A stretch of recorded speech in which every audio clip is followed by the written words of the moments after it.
Hey everyone, welcome back and happy Sunday. Okay, guys, so lots to talk about, lots to discuss. I don't know if you guys caught our Salty Podcast episode 6.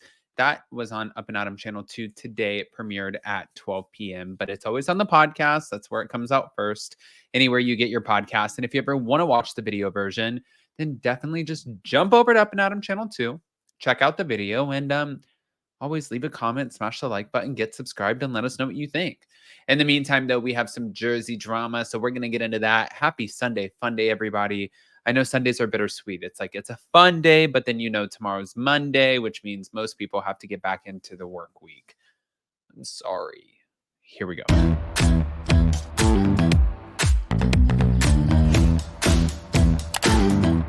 Cause no one can do it like we do it, like we do it, like we do it. Cause no one can do it like we do it, like we do it, like we do it.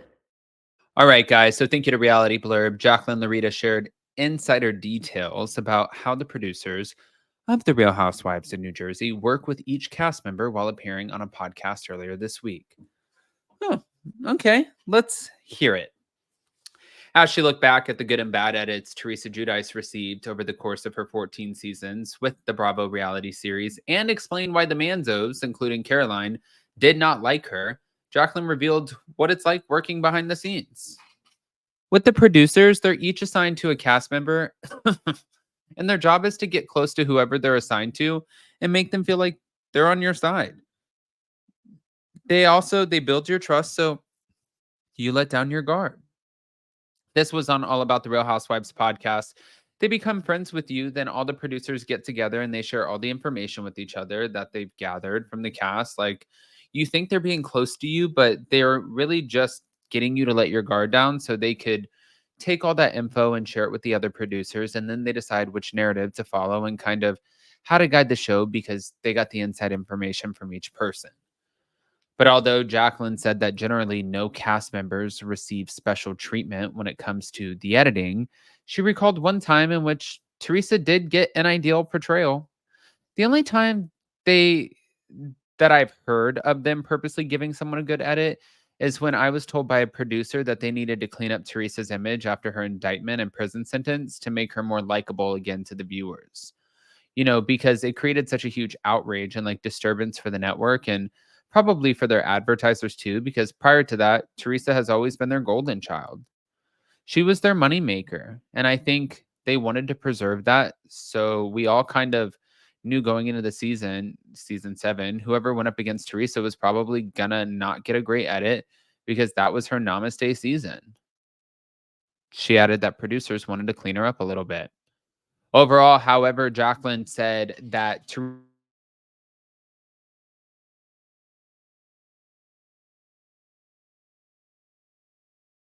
Gorga's been called the stripper. She's been called the cheater. Everybody's kind of had their moment where they look bad and they look good. And I think the whole goal is like, let's tell a story. The viewers would find it interesting, so that's what they look for. But as for why the Manzos did not like Teresa, Jacqueline suspected that they were offended by things that she allegedly said about their family. I don't think that they were ever in it to hurt Teresa. I think that they just felt jaded and offended by some of the things Teresa was supposedly saying about them and her books and articles and stuff that were coming out. I think they found that offensive. But like I said, I think later we realized it was like the handlers doing most of that, which is why she just seemed so like kind of clueless when we would confront her and she would deny and all of that kind of stuff. Yeah, I mean, how the hell is she supposed to address something that she doesn't know shit about, right? I mean, that doesn't make a whole lot of sense. Like, and also, if the producers are the ones planning it, that's why it's so smart because then it just essentially like it's like, Teresa, you said that about the Manzos. Teresa, you were talking shit about us. Teresa. And she's like, I don't know what you're talking about. I don't know what you're talking about because she knew that she only said it in front of producers and she never said it to any of the cast members. So at the time that this was all still kind of new, she was probably like, how the fuck are they figuring all this information out? I'm sure it didn't take long for them to put two and two together on who was feeding information because just like Jacqueline and Caroline and them were getting information, I'm sure producers were also feeding some over to Teresa Giudice. You win some, you lose some. But speaking of winning some and losing some, I want to take this over to the Real Housewives of Miami. A lot of people call her Teresa's twin from Miami, her East Coast sister, Alexia Echevarria. Well, the news recently came out that cameras were rolling on season 7 of The Real Housewives in Miami and that one cast member may be absent. Of course, it seems Alexia will be back for another round of drama.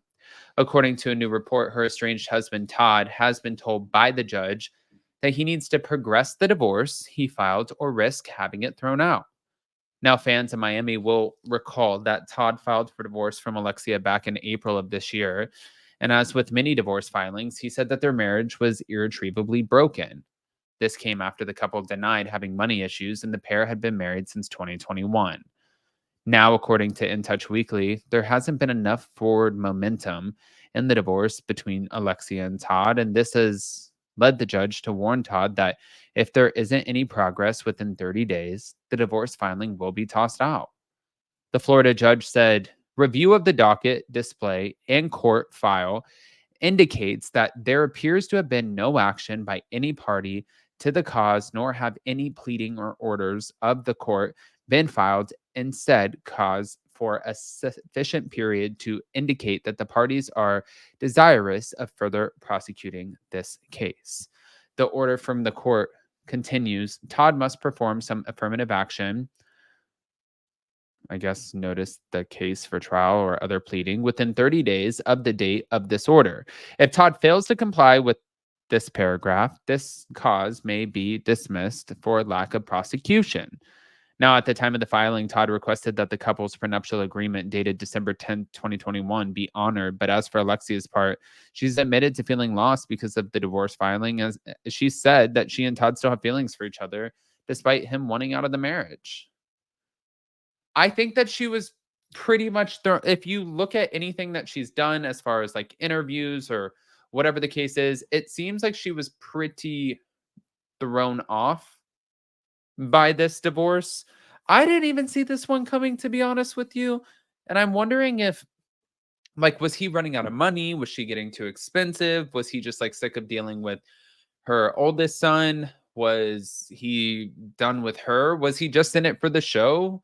And then he was like, you know what? This isn't exactly what I thought. Or was he obsessed and in love with her? And then once he started getting backlash or seeing how the show was playing out and how it was affecting him, that's when he decided, you know what? I love you, but I can't do this spotlight shit. So many different things could have happened. Like all of these things, elements of each one can be true at the same time. But really, at the end of the day, I just kind of want to hear what you guys think. So, guys, pop off in the comment section, please.